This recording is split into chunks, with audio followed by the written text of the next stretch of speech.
కడప జిల్లా పులివెందులలో స్వేచ్ఛాయుత వాతావరణంలో ప్రశాంతంగా పోలింగ్ కు సహకరించిన ప్రతి ఒక్కరికి ధన్యవాదాలు తెలిపారు టీడీపీ ఎమ్మెల్యే అభ్యర్థి బీటెక్ రవి.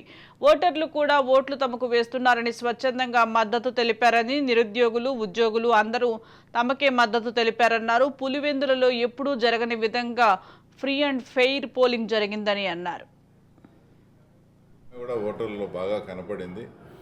తప్పకుండా ఫస్ట్ టైం ఓటు వచ్చిన అందరూ కూడా యువత అంతా కూడా, తర్వాత ఎంప్లాయీస్, తర్వాత నిరుద్యోగులు 100కు 100% కూడా పూర్తి స్థాయిలో తెలుగుదేశం పార్టీకి ఆ తర్వాత వేయడం జరిగింది.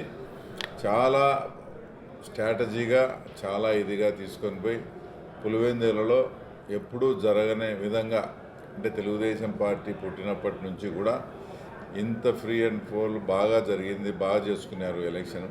అక్కడక్కడ జనరల్గా పులివెందులలో ఎప్పుడు కూడా 3 గంటల తర్వాత దొంగ ఓట్లు వేసేదానికి కానీ, తర్వాత మా ఏజెంట్లను ప్రలోభ పెట్టేదానికి ఈ కార్యక్రమం అంతా గతంలో జరుగుతూ ఉంటుంది.